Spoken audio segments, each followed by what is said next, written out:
Kalau ke Madinah saja, tujuan utamanya tidak boleh ke Masjid Quba, padahal itu adalah rumah Allah Azza wa Jalla.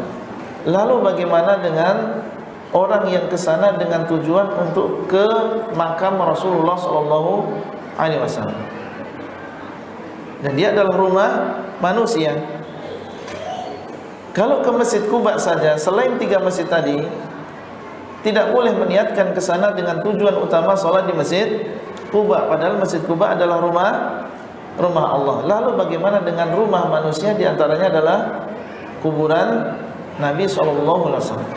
Maka tidak boleh datang ke Madinah dengan tujuan utama berziarah ke makam Rasulullah SAW. Ustadz Wahabi ini mengalihkan soal safar ke masjid kepada ziarah kubur, lalu menyimpulkan bahwa bepergian dengan niat ziarah ke kubur Nabi adalah tidak boleh. Ini adalah bentuk nyata kedangkalan ilmu Ustadz Wahabi dalam mengambil hukum dan berdalil, sebagaimana dipaparkan oleh Ibn Dia dalam kitabnya berikut ini. Dalam kitab Tarikh Makkah Al-Musyarrafah, karya Ibn Dia, salah satu ulama ahlu sunnah yang diterbitkan oleh Darul Kutub Al-Ilmiyah, cetakan kedua tahun 2004, halaman 337. Berkata Ibn Dia, adapun hadis janganlah bepergian kecuali menuju 3 masjid, tidaklah menunjukkan pelarangan ziarah kubur. Bahkan hadis tersebut malah merupakan dalil atasnya. Barang siapa yang menjadikannya dalil akan keharaman ziarah kubur, maka telah sangat berani kepada Allah dan Rasulnya, dan tampak jelas kebodohan bagi yang mengatakannya dan kurang mencicipi ilmu yang murni. Juga kurang dalam derajat bagaimana mengambil hukum dan berdalil. Hadis tersebut merupakan dalil akan anjuran menziarahi kubur. Bisa dilihat dari 2 sisi. Pertama, kubur Nabi adalah tempat yang paling mulia di bumi, sedangkan beliau Shallallahu Alaihi Wasallam merupakan makhluk yang paling utama dan paling mulia di sisi Allah. Sampai kalimat, dan jika telah ditetapkan bahwa Rasulullah merupakan makhluk termulia dan tanah kubur beliau Shallallahu Alaihi Wasallam merupakan bagian bumi termulia, maka anjuran menempuh perjalanan guna menziarahi kubur beliau Shallallahu Alaihi Wasallam menjadi lebih utama juga.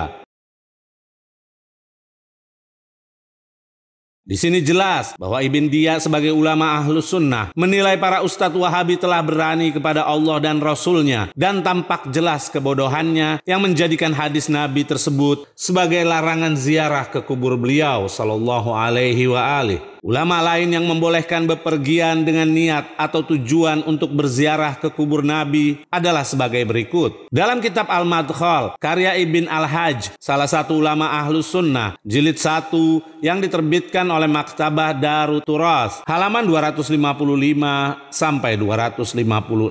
Ibn Al-Hajj berkata Imam yang mulia Abu Hamid Al-Ghazali di dalam bab adab bepergian dari kitab Ihya Ulumuddin sebagai berikut. Bagian kedua, yaitu dia pergi untuk beribadah, baik untuk berjihad atau untuk haji, sampai kepada kalimatnya masuk ke dalam kategori ini menziarahi kubur para nabi dan para sahabat Rasulullah, serta para tabi'in, ulama, juga para wali. Semua orang yang dapat diambil keberkahannya di saat dia hidup, dapat pula diambil keberkahannya dengan menziarahinya setelah wafat. Diperbolehkan bepergian dengan tujuan seperti ini. Kami tegaskan, diperbolehkan bepergian dengan tujuan seperti ini.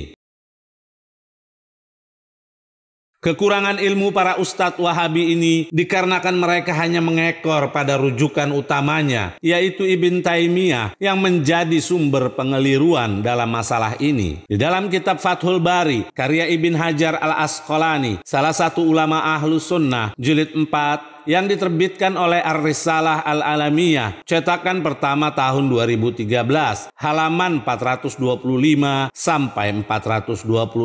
Ibn Hajar berkata, alhasil bahwa mereka, yaitu para ulama, meyakini Ibn Taimiyah telah mengharamkan bepergian semata-mata untuk ziarah kubur Sayyidina Rasulullah, dan kami mengingkari hal itu. Terdapat penjelasan yang panjang mengenai dua hal tersebut, dan itu merupakan pembahasan terburuk yang dinukil oleh Ibn Taimiyah. Salah satu yang Ibn Taimiyah jadikan dalil untuk menyanggah yang diklaim oleh selainnya yang sudah merupakan kesepakatan atas disyariatkannya ziarah kubur Nabi. Ibn Taimiyah beralasan apa yang telah dinukil dari Imam Malik bahwa beliau menilai makruh untuk berkata, "Saya ziarah kubur Nabi." Para muhakik dari golongan ulama Al-Maliki telah menjawab bahwa yang dimaksud Imam Malik adalah menilai makruh lafaz perkataannya dari sisi adab, bukan menafikan bolehnya ziarahnya, karena ziarah tersebut merupakan sebaik-baik amal perbuatan dan semulia-mulianya cara mendekatkan diri kepada Al-Jalal, yaitu Allah, dan sesungguhnya disyariatkannya ziarah hal yang telah disepakati tanpa ada pertentangan. Allah memberi petunjuk kepada kebenaran sampai kalimat, maka makna hadis tidak boleh pergi ke masjid yang lain ataupun ke tempat-tempat yang lain kecuali kepada tiga tempat yang sudah disebutkan, yaitu Masjidil Haram, Masjid Nabawi, dan Masjid Al-Aqsa. Adapun pergi berziarah ataupun menuntut ilmu itu bukan ke suatu tempat, tapi ke siapa yang berada di tempat itu. Wallahu a'lam.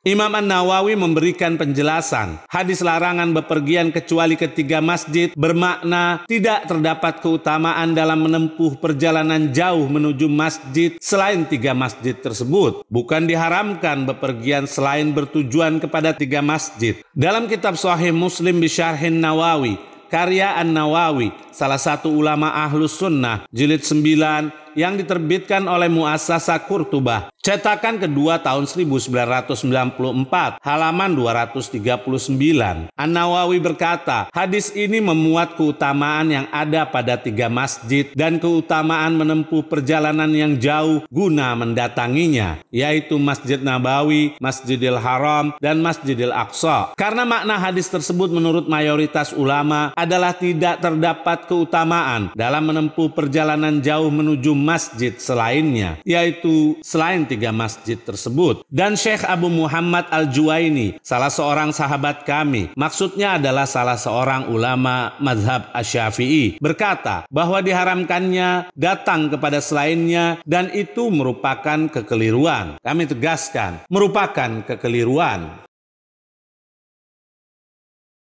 Penjelasan senada juga terdapat dalam kitab berikut ini. Dalam kitab Fathul Mun'im, karya Musa Syahin, salah satu ulama Ahlus Sunnah, jilid 5, yang diterbitkan oleh Dar Asy-Syuruq, cetakan pertama tahun 2002, halaman 397. Asy-Syahin Lashin berkata, para ulama berbeda pendapat tentang menempuh perjalanan dan menggunakan binatang tunggangan ke selain tiga masjid itu, seperti pergi ke kubur orang soleh dan ke tempat-tempat yang menyimpan keutamaan dan semacamnya. Syekh Juwaini, salah satu ulama mazhab Asy-Syafi'i, berkata, hal itu haram dan hal itulah yang telah diisyaratkan oleh Qadhi Iyad untuk memilihnya. Dan yang benar menurut para sahabat kami, yaitu para ulama mazhab Syafi'i, dan pendapat ini yang dipilih oleh Imam Al-Haramain, yaitu Al-Juwaini, juga para muhakkik, yaitu hal tersebut tidak haram juga tidak makruh. Mereka berkata, yang dimaksud adalah bahwa keutamaan yang sempurna hanya menempuh perjalanan jauh menuju ketiga masjid ini saja. Inilah komentar para ulama yang memiliki keluasan di dalam menanggapi sabda Nabi, bukan seperti para ulama Wahabi yang terlalu kaku menerjemahkannya. Dalam kitab Faidul Bari, karya Al-Kashmiri, salah satu ulama Ahlus Sunnah, jilid 2, yang diterbitkan oleh Darul Kutub Al-Ilmiyah, cetakan pertama tahun 2005, halaman 588. Berkata Al-Kashmiri, berkata Syekh Ibn Humam, sesungguhnya ziarah kubur Nabi dianjurkan dan mendekati wajib. Barangkali perkataannya mendekati wajib adalah melihat perselisihan ini, yaitu tentang hukum ziarah kubur Nabi, dan itulah yang benar menurutku. Karena ribuan kaum salaf menempuh perjalanan guna menziarahi kubur Nabi, dan mereka meyakininya sebagai cara mendekatkan diri kepada Allah yang terbaik. Sedangkan pendapat yang menyatakan bahwa niat mereka hanya ke Masjid Nabawi bukan ke Raudhah adalah pendapat batil. Kami tegaskan, pendapat batil. Bahkan mereka berniat untuk menziarahi kubur Nabi secara pasti. Dan jawaban yang terbaik menurutku adalah bahwa hadis, yaitu larangan menempuh perjalanan kecuali menuju 3 masjid, tidaklah berkenaan dengan masalah ziarah kubur. Karena terdapat di dalam kitab Al-Musnad karya Imam Ahmad, jangan menempuh perjalanan menuju masjid untuk sholat di sana, kecuali ke 3 masjid. Menunjukkan bahwa larangan menempuh perjalanan hanya untuk ke masjid saja, tidak ada hubungan antaranya dengan ziarah kubur. Inilah pendapat para ulama salaf yang hakiki, yang telah memperbolehkan bepergian hanya untuk ziarah kubur Nabi, bukan seperti ulama yang mengaku salafi. Sekarang mari kita simak komentar Ibn Qudamah, salah satu ulama Ahlus Sunnah yang tentu lebih pintar dari Ustadz Wahabi. Dalam kitab Al-Mughni, karya Ibn Qudamah, salah satu ulama Ahlus Sunnah yang bermazhab Hambali, jilid 3 yang diterbitkan oleh Dar Alamil Kutub, cetakan ketiga tahun 1997, halaman 117 sampai 118. Ibn Qudamah berkata, pendapat yang benar, kami tegaskan, pendapat yang benar adalah boleh melakukan perjalanan, yaitu untuk ziarah dan sholat di qasar saat menuju perjalanan tersebut. Karena Nabi SAW dahulu mendatangi Masjid Quba dengan berkendara dan juga jalan kaki. Dan beliau SAW pun berziarah kubur. Beliau bersabda, berziarah kuburlah kalian, karena hal itu mengingatkan kalian akan akhirat. Adapun sabda beliau SAW, janganlah melakukan perjalanan kecuali bepergian ke 3 masjid, yaitu Masjidil Haram, Masjid Nabawi, dan Al-Aqsa. Dimaksud dalam hadis ini adalah menafikan keutamaan, bukan pengharaman. Kami tegaskan, bukan pengharaman.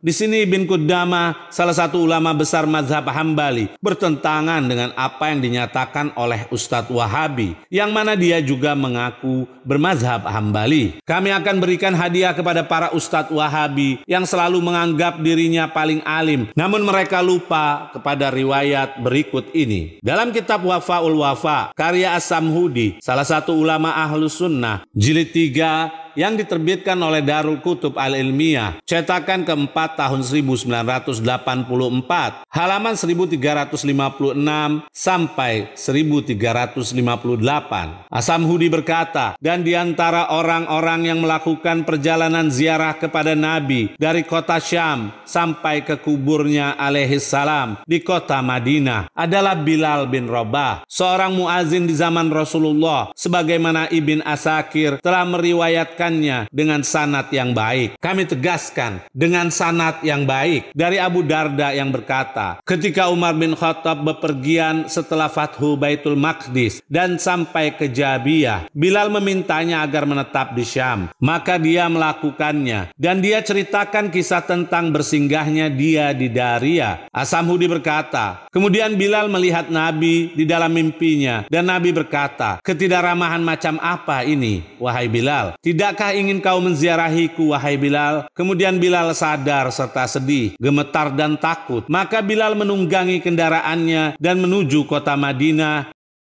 dan mendatangi kubur Nabi. Bilal mulai menangis dan mengusap-usapkan wajahnya di pusara beliau sallallahu alaihi wa alihi. Setelah itu Bilal mendatangi Al-Hasan dan Al-Husain dan mulai memeluki dan mencium mereka berdua. Mereka berdua berkata, wahai Bilal, kami rindu mendengar azanmu yang dahulu kau lantunkan untuk Rasulullah di dalam masjid. Pada halaman 1357, As-Subki berkata, kami tidak bergantung dalam menyimpulkan hal tersebut di dalam perjalanan untuk melakukan ziarah atas dasar apa yang dilihat di dalam mimpi saja, akan tetapi atas tindakan Bilal. Lebih-lebih hal ini terjadi di era kekhilafahan Umar dan para sahabat saat itu masih banyak, serta kisah ini tidak tertutupi dari mereka. Dari kisah tersebut jelas sekali bahwa Bilal bin Rabah tidak bermaksud ke masjid Nabi, akan tetapi berziarah ke pusara suci beliau sallallahu alaihi wa alihi. Tanpa disadari, Ustadz Wahabi ini telah menuduh Bilal, salah satu sahabat besar, telah melakukan hal yang haram. Namun karena kelompok mereka yang memiliki agama, hal tersebut tidaklah masalah. Dan yang sangat mengherankan, Ustadz Wahabi dan gerombolannya yang teriak-teriak sebagai salafi, namun tidak tahu apa yang dilakukan oleh salaf. Kami sarankan kepada para pemirsa, jika kita memiliki niat dan kerinduan ingin menziarahi kubur Rasulullah, maka hal tersebut tidak ada masalah. Jangan pernah mendengar ocehan-ocehan kelompok Wahabi yang selalu berseberangan dengan Ahlus Sunnah hakiki.